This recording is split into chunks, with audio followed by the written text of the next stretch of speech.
Terima kasih Anda masih bersama kami. Bagi Anda yang baru saja bergabung, kami hadirkan kembali 3 berita utama hari ini. Objek wisata Guci Kabupaten Tegal dinyatakan aman untuk dikunjungi pasca terjadi banjir bandang Sungai Gung. Jelang Natal dan Tahun Baru, stok solar di wilayah Grobogan terpantau turun. Isi libur Natal dan Tahun Baru sambil menonton ikan air tawar dari berbagai negara.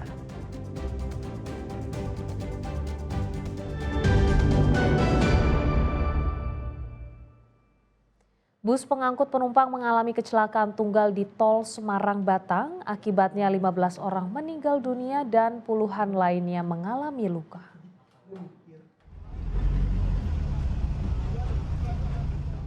Bus angkutan yang syarat penumpang Senin dini hari terguling di Simpang Susun Tol Semarang-Batang, tepatnya di kilometer 420A Kota Semarang.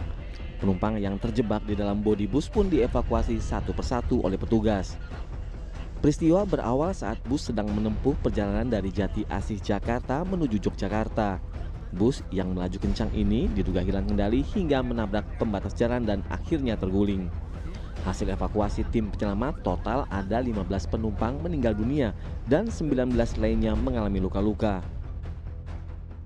Telah melaksanakan evakuasi sebanyak 34 orang dengan rincian 19 orang selamat dan beberapa mengalami luka berat dan 15 orang dinyatakan meninggal dunia.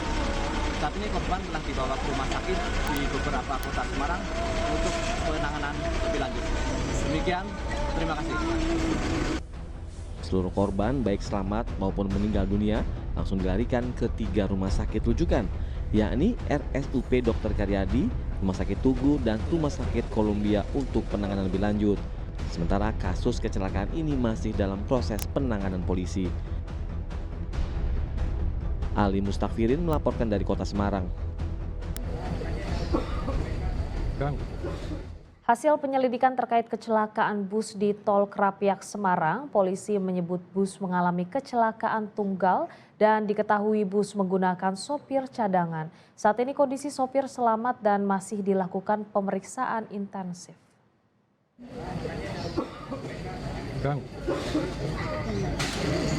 Polda Jawa Tengah sudah mengantongi hasil penyelidikan bus yang terguling di Simpang Susun Tol Krapyak Semarang akibat kecelakaan tunggal. Polisi juga menemukan jika pengemudi bus merupakan sopir cadangan. Akibat kecelakaan, 16 penumpang tewas dan 8 orang lainnya mengalami luka. Sopir saat ini diamankan di Satlantas Polrestabes Semarang dalam kondisi selamat dan masih melakukan pemeriksaan intensif terkait penyebab kecelakaan. Jadi keprihatinan kita setelah kita cek ternyata driver kendaraan bus tersebut adalah driver cadangan. Kemudian kita melakukan olah TKP, kita melakukan penyidikan untuk korban yang luka-luka sepenuhnya nanti ditanggung oleh pemerintah Provinsi Jawa Tengah. Kemudian yang meninggal kami juga sudah koordinasi dengan Pak Dokter untuk segera diidentifikasi. Postmortem, antemortemnya sudah kita siapkan nanti di sini, kita membuka posko. Hingga Senin siang, 15 korban tewas masih berada di kamar jenazah RSUP Karyadi. 1 korban meninggal dunia di RS Tugu Semarang. Sementara puluhan korban yang selamat masih mendapatkan perawatan intensif di rumah sakit di Kota Semarang. Ali Mustafirin melaporkan dari Kota Semarang.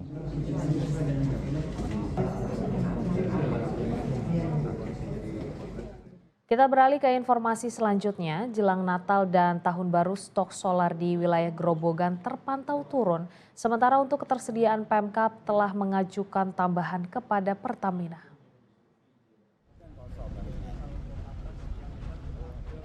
Jelang Hari Raya Natal dan pergantian tahun, stok bahan bakar solar di sejumlah SPBU di Grobogan terpantau kosong. Pantauan di SPBU Gajah Mada Purwoda di Grobogan Senin pagi, stok solar telah kosong. Kekosongan stok terjadi sejak Minggu malam. Jika biasanya per hari stok yang dikirim Pertamina sebesar 16.000 liter, kini jumlahnya tak pernah sama per harinya. Dampaknya stok solar di SPBU ini kerap habis. Dan untuk mengatasi kekosongan BBM solar ini, Pemkab Grobogan telah mengajukan tambahan stok kepada Pertamina. Kalau stok itu memang kita menghabiskan kuota. Jadi dalam 1 bulan itu ditentukan kuota sekian, itu harus cukup 1. Artinya masih sama atau berkurang atau bertambah, Pak? Berkurang. Berkurang. Dari berapa jadi berapa, Pak? Biasanya sehari 16, sekarang menjadi 16, 8, selang-seling biar cukup sampai akhir. Untuk momen Natal tahun baru ini nggak ada tambahan, Pak? Tapi sementara masih menunggu dari Dak untuk penambahan kuota tahun. Kebetulan kalau akhir tahun, kalau hari-hari krusial seperti tahun baru, diatur Pertamina juga. Karena kuota kelihatannya masih menipis dan diyakinkan untuk tahun baru. Tapi untuk saat ini solar kosong, Pak, ada upaya dari pemerintah kabupaten mungkin Ada penghasilan tapi terbatas. Ini untuk menyelamatkan tahun baru nanti supaya yang pakai solar secara baik, dan saya perintahkan tadi untuk diatur sedemikian ya. Diharapkan stok BBM terutama jenis solar dapat terpenuhi jelang Nataru agar mobilitas warga dapat berjalan dengan lancar. Arif Nur melaporkan dari Grobogan. Kapolri Jenderal Listio Sigit Prabowo meninjau kesiapan pelayanan dan pengamanan Natal dan Tahun Baru di Stasiun Tawang, Kota Semarang. Hal ini dilakukan untuk memastikan keamanan dan kenyamanan masyarakat selama libur Nataru. Satu persatu fasilitas layanan di Stasiun Tawang, Kota Semarang ditinjau Kapolri. Hal ini dilakukan untuk memastikan layanan dan keamanan penumpang tetap terjaga walau jumlah penumpang akan membludak pada libur Natal dan Tahun Baru.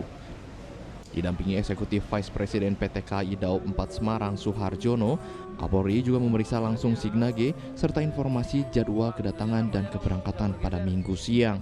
Mengingat potensi hujan lebat dan masa libur Natal dan Tahun Baru, Kapolri meminta jajarannya mewaspadai bencana yang terjadi saat operasi pengamanan Nataru. Masyarakat yang akan melaksanakan mudik dan balik, di satu sisi juga tentunya ada kegiatan-kegiatan yang terkait dengan masalah ibadah yang tentunya harus diamankan, dan juga ada kegiatan-kegiatan masyarakat di akhir tahun yang biasanya mendatangi tempat-tempat wisata, dan itu semua menjadi bagian yang harus diamankan. Masa angkutan Nataru tahun ini berlangsung selama 18 hari dari 18 Desember lalu hingga 4 Januari mendatang.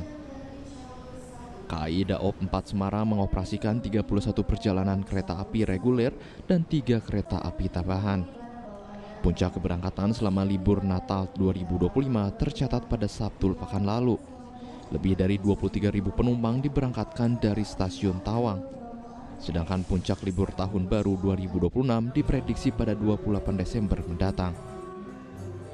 Ali Musafirin melaporkan dari Kota Semarang.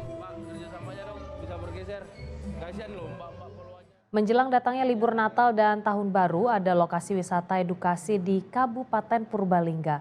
Lokasi ini menyuguhkan aneka jenis ikan air tawar yang didatangkan dari berbagai negara. Bingung mau menghabiskan libur Natal dan Tahun Baru kemana? Nah, di Desa Purbasari, Purbalingga, ada wisata baru yang menarik dan edukatif bagi anak. Ya, melihat koleksi ikan air tawar di akuarium besar. Ada 7 tabung besar yang berisikan ikan dari berbagai negara, mulai dari Afrika, Asia, Eropa, hingga Australia. Total ada 80 jenis ikan langka dari berbagai ukuran. Akuarium berukuran besar ini terbuat dari kaca khusus berdiameter hingga 3 meter dengan tinggi mencapai lebih dari 2 meter. Pengelola wisata sengaja menyuguhkan wisata akuarium raksasa ikan langka berbentuk tabung. Ini untuk menarik kunjungan wisatawan saat mengisi libur Natal dan Tahun Baru. Ini wahana baru, memang baru pernah ya di Purbasari.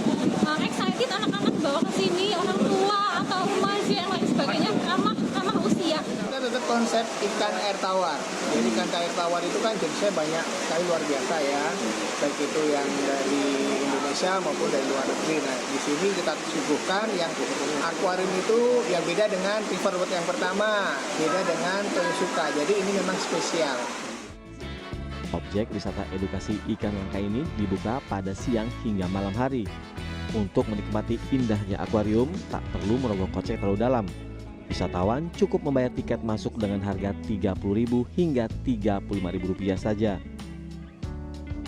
Mardianto melaporkan dari Purbalingga.